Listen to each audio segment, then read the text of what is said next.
Guess I should have known. Vamos começar já por tirar aqui o blusão, está um calor que até ferve, mas já sabem, andar de moto só com blusão. Blusão e outras proteções, ok? Ora, muito bem, só dar aqui uma vista de olhos no guião para ver se não falha nada. Eu vou-vos explicar porquê, porque isto são uma série de passos. Eu, na altura que vendi a minha outra moto, andei sempre à procura em vários sites, a informação era muito dispersa, portanto, tinha que ir a um sítio, depois tinha que ver um vídeo no outro, tinha algumas dúvidas, depois apareciam outras, e eu vou tentar condensar tudo neste vídeo só, de forma a vocês perceberem como é que se faz as coisas, sem stress, porque é tão simples, depois de percebermos o processo, é super simples, meu. Ora, e vamos começar já com o primeiro passo. Como é que vais vender, onde é que vais vender? É assim, tu podes vender num stand, podes dar à retoma, mas como deves calcular, se venderes num stand, o preço vai ficar sempre muito inferior àquele de que se venderes tu sozinho. Começa logo por pensar aqui comigo. Tu não tens que pagar um aluguer de espaço, de stand, não tens que pagar a empregados, tudo isso. Portanto, não é que os stands sejam aldrabões, porque não são, percebes? Mas tem uma série de despesas que tu não vais ter porque tu estás a vender a tua moto, percebes? Além de outras garantias que os stands dão, sabes que é completamente diferente. Portanto, os stands fazem o papel deles e tu farás o teu, no meu entender, moscas e tudo. No meu entender, é muito mais vantajoso tu venderes, até porque no ato de comprares, é outra coisa, apresentares o capital ou estares a dar uma moto de retoma, estão-te a fazer o favor de vender, por aí fora, ok? Vou-te falar, portanto, no meu caso pessoal, resolvi vender a moto, não é? Percebi que no stand o valor que davam era irrisório, não é? Fui a uma plataforma, o LX neste caso, e fiz o meu anúncio, mas para te explicar melhor esta parte, vamos ali a casa e vamos ver na tela do PC. Ok, companheiros, é mais fácil de vos explicar aqui, em frente à tela do computador. Vamos lá abrir aqui a plataforma OLX, por exemplo, que foi onde eu vendi as minhas ontes, não é? Portanto, começas por procurar, aqui uma moto, a moto, no fundo, o modelo da tua moto. E vais-te a perceber que te aparecem logo uma série delas, como é óbvio, normalmente há sempre motas iguais ou parecidas com a tua à venda. Uma coisa que vais ver é tentar perceber se é o mesmo ano que a tua, quantos quilómetros é que tem, todas essas coisas são importantes, porque uma moto de 2022 é diferente de uma moto de 2019. No caso, por exemplo, das ondas que eu tinha, até tens que a minha era AT e as novas já eram AT2. No caso agora, por exemplo, a AT2 com 310 e a 350, portanto tudo isso é diferente. Mas no fundo tens que ir à procura daquelas que têm as características iguais à tua, não é? Outra das coisas é os quilómetros que têm, não é? É diferente, por exemplo, eu vendi uma moto com 33 mil quilómetros, é diferente de uma moto que tenha só 6 mil, não é? Portanto, é tudo diferente. Claro que às vezes com 33 mil pode estar melhor do que com 6 mil, mas o comprador vai pensar duas vezes, não é? Como é óbvio. Depois de encontrares um valor justo, não é? Uma coisa também que é importante é veres a localização, porque imagina, vais ver a média dos valores da zona de Lisboa e a média dos valores da zona, por exemplo, do Porto. É diferente, porque a pessoa de Lisboa, à partida, não quer dizer que não se desloca ao Porto, mas à partida prefere ir logo ver uma coisa mais perto, como é óbvio. Portanto, jogar aqui com os valores dentro da tua região. Depois de chegares à conclusão que o valor é justo, não é? Ou de mais fácil venda é aquele aproximado, agarras nas fotografias que foste tirar, não é? Pões as fotografias, publicas as imagens, escolhe uma imagem principal, aquela que tu achas que é mais bonita e que faça mais aquele tchan para quem está a ver o anúncio, não é? Porque a fotografia principal é que aparece colocada naquela lista enorme dos anúncios, e depois as outras todas. Convém meteres com tudo, não é? Não ponhas só uma ou duas, porque quanto mais fotografias puseres, mas fotografias que estejam bem, uma que esteja mal, mais vale não pôr, não é? Agora, fotografias que estejam fixe, vai mostrando a tua motinha, pá, de uma forma que tu estejas a publicar uma coisa que até gostes, pá, é um álbum porreiro da tua moto. Uma que é bom publicares é sempre aqui do mostrador, com o número de quilómetros, porque torna, no fundo, os quilómetros que estás a dizer que a moto tem, torna a coisa mais credível, como é óbvio, não é? Depois fazes uma pequena descrição. Epá, no caso da minha estava irrepreensível, claro que eu tinha que escrever isso, epá, é um facto. Se a moto tiver algum defeito, epá, é obrigatório, tens que ser honesto, percebes? É uma obrigação quase moral, não é? Porque um bom negócio é quando as coisas são honestas e são bem feitas, porque um bom negócio é quando ambas as partes ficam satisfeitas. Portanto, convém, não é? Eu acho que é conveniente, para seres honesto com as pessoas, abrires o jogo, ok? Portanto, neste caso, pus uma pequena descrição a dizer que foi sempre revista na marca, tem os carimbos no livro. Uma das coisas porque é importante tu fazeres sempre as revisões nas marcas oficiais, é isso mesmo, porque torna, no fundo, a venda, pá, a pessoa que está a comprar percebe, epá, isto foi assistido na marca. E, inclusive, podes até propor a pessoa ir ao stand, não é? E verificar tudo isso, não é? Para ver se está tudo ok. Já está a gravar o som, estava aqui, de repente lembrei-me, se calhar não estou a gravar o áudio, mas estou. Entretanto, podes salientar também algumas das características técnicas que tu achas mais relevantes.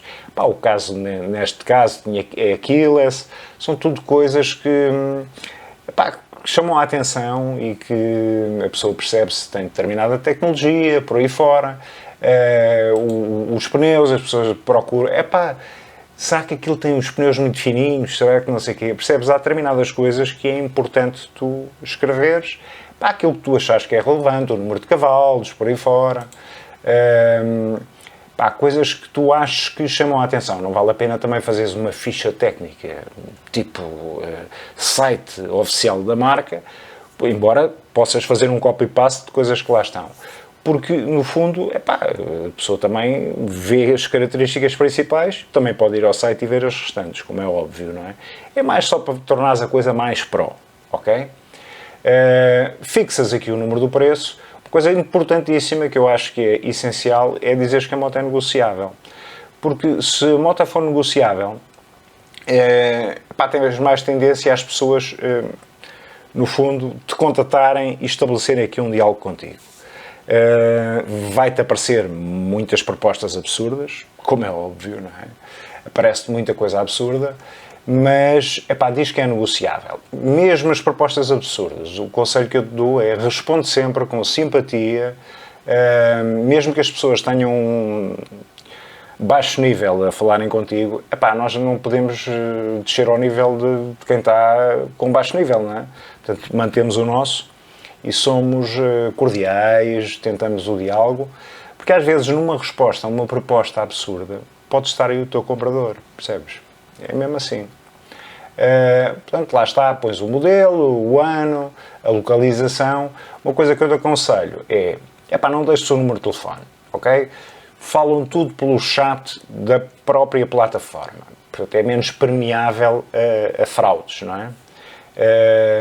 Mais tarde, depois dos primeiros contactos e depois das primeiras conversas no chat da plataforma, também te começas logo a perceber, e aí sim, se achares, dás o teu contacto, e telefonam, ouvem a voz um do outro, ou uma da outra, não é? Que quando estou a falar é para homens e para mulheres, como é óbvio, não é? E no fundo, acabam por perceber, na voz de quem está do outro lado, terem mais o indício se é credível aquela tentativa de negócio, como é óbvio, não é? E falam de tudo. Inclusive, se tiveres, imagina que tens um crédito ao consumo, um crédito automóvel, e que ainda estás a pagar. E que tens, imagina, reserva de propriedade. Portanto, não podes vender a moto sem resolver essa reserva de propriedade, não é? Mas é muito fácil. Eu vou-te já explicar a seguir. Vamos para a rua mais um bocadinho, porque isto, diálogo aqui fechado, é diferente de estar na rua, com outro cenário, como é óbvio. Até já. Ora, muito bem. Deixa lá fechar o blocozinho. já estive aqui a rever mais umas notas, portanto, pá, tens um crédito ainda para pagar, não é? Tens reserva de propriedade, pá, super tranquilo, foi o que me aconteceu a mim.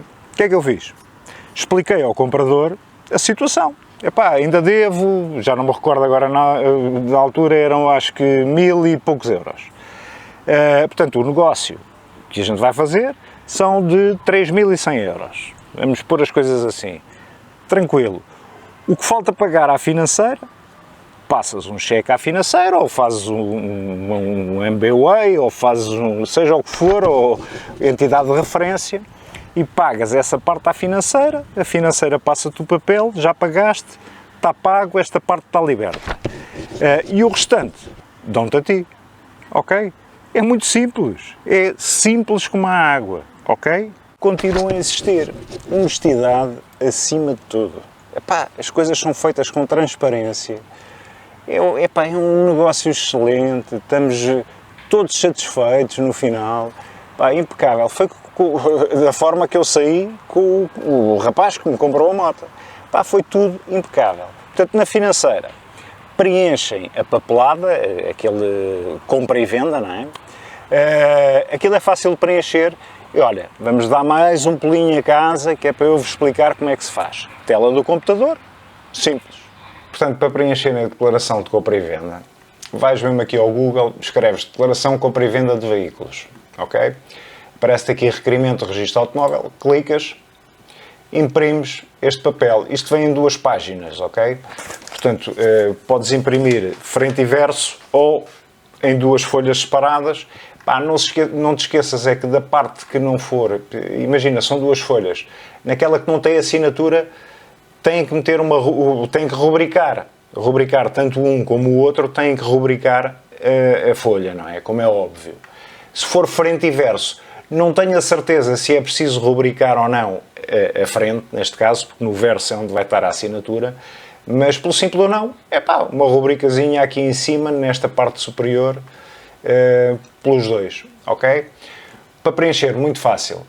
Portanto, a única coisa que tens mesmo que preencher é a matrícula. Esquece a marca, esquece isto de cota parte, do quadro, e eles vão preencher depois na conservatória, ok? E depois tens que meter aqui, contrato verbal de compra e venda. Metes uma cruzinha aqui, ok? Entretanto, sujeito ativo, portanto, comprador. O comprador mete o seu nome completo, não é? Aqui o número de identificação fiscal e a morada, ok? Código postal, localidade, o número de identificação do cartão de cidadão, por exemplo, não é?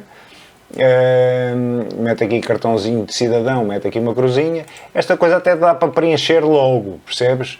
Mas se não for o caso, escrevem depois à mão, tudo à mão. Se já souberes os dados, até podes escrever logo e quando imprimires, imprimes já com tudo certinho, basta só assinar, ok? Portanto, da tua parte é o sujeito passivo e metes os teus dados, tudo certinho, ok? Agora, aqui, o que é que vais preencher neste lado? Lá está, matrícula, só matrícula. A seguir, não pões mais nada, ok? Não pões mais nada. E escreves aqui, fazem a assinatura, portanto, o sujeito ativo é o comprador faz aqui a assinatura com o número de identificação, mais uma vez, entidade emissora, data de validade e por aí fora, e, portanto, da tua parte é o sujeito passivo, também assinas e metes os teus dados, tudo certinho, ok? Mais nada. Outro interveniente, aqui não tem que meter nada, portanto é tranquilo, é um aqui, o outro aqui. Está feito, não tem nada que enganar, não é nada de complicado. Às vezes, pá, como é que vou preencher isto? É simples, é simples. Vamos lá continuar. O documento da financeira, pá, vai chegar mais ou menos, leva uns 15 dias com o documento final da extinção de reserva de propriedade. Isso na altura até pedes para o senhor da financeira explicar como é que as coisas se processam para que não haja dúvidas absolutamente nenhumas. Tu vais receber o papel em casa e depois só tens é que agarrar no comprador, vão aos dois à conservatória, epá, e fazem os dois logo ali, ou então como já deixas os papéis assinados, epá, convém é ficares com uma cópia e o comprador com outra cópia. Imagina que há uma multa, ainda não passou a moto para nome dele, ou seja o que for, pá, tens ali uma prova em como vendeste a moto. E o comprador tem uma prova em como pagou e tu vendeste-lhe a moto, percebes? Portanto, é igual para ambas as partes. Portanto, tu recebes os documentos em casa, não é? Ou envias ao comprador para ele ir à conservatória, ou então vão os dois. Existe também a possibilidade do comprador receber ele a carta em casa. Pá, aquilo dá mais um X, tipo 30 euros, eles enviam para casa do comprador. É uma questão de vocês acertarem as coisas, pá, é tudo tranquilo. Claro que até pode haver esta parte de não haver créditos associados, de ser uma venda simples. Pronto, e aí passamos para esta parte que eu acho importante. Uma das dúvidas que surge sempre quando estamos a vender uma moto é no ato em que o comprador vai testar a moto, não é? Pá, surgem às vezes determinadas dúvidas, tipo, será que o gajo vai agarrar na moto, fugir para aqui fora e nunca mais volta? Epá, é legítimo pensares assim, não é? A tua motinha, como é óbvio, não é? Claro que do lado do comprador ele também vai pensar, epá, o gajo não me deixa experimentar a moto, é porque a moto pode ter alguma coisa. Portanto, é legítimo as duas coisas, mas é muito fácil de resolver isso. Vou-vos explicar como é que eu resolvi. Não é que eu desconfiasse do rapaz, epá, mas são dúvidas que nos assaltam sempre o espírito, não é? O que é que eu defini logo desde o início? Como nos encontrávamos à porta da financeira, e aquilo não era feito logo, imagina que o gajo queria ir ao stand, ver como é que estava a moto, é uma cena à partida diferente. O que é que eu defini logo à partida? É assim, se ele quiser experimentar a moto, senta-se lá atrás. Pá, tranquilo, eu vou guiar, ele vai sentado cá atrás e vamos os dois dar uma voltinha, ele vai ouvindo como é que está a moto, dás ali umas gazadas que é para ele perceber que aquilo responde bem. Pá, tudo tranquilo. Se ele fizer muita questão de a conduzir, tranquilo também. Ele senta-se à frente, tu montas-te atrás e vais com ele. Pá, tudo impecável, tudo na perfeição. As coisas são assim. Se ele ficar, se levar aquilo a mal, meus amigos, temos pena. Outro comprador virá, ou então compra assim. Percebes? Não tem nada a enganar. Tens que fazer as coisas com segurança e não naquele aperto, naquela ai, tenho que vender a moto. Por amor de Deus, pá, não me larga a mosca, meu. É assim, meu. Tudo naquela base da tranquilidade e com segurança, fazer um negócio em que tu te sintas seguro a fazer um negócio. E que transmitas alguma segurança também ao comprador, como é óbvio, não é? Companheiros, já sabem, qualquer dúvida que ainda tenham, está aí os comentários, escrevam nos comentários. Aliás, escrevam muito nos comentários, gostem, não gostem, escrevam. A mosca não me larga. Tipo, estúpida da mosca. Escrevam no comentário, porque isto vai criando engajamento no canal. Quanto mais vocês meterem likes, olha, mete já um like, se gostaste, mete já um like. Se não gostaste, um like é direitinho. Esta interação faz com que o algoritmo perceba que isto tem algum interesse, ou que não tem interesse nenhum, não é? Portanto, subscrevam, carreguem no sininho, aquelas coisas que a gente diz, e sejam felizes, porque isto é do caraço.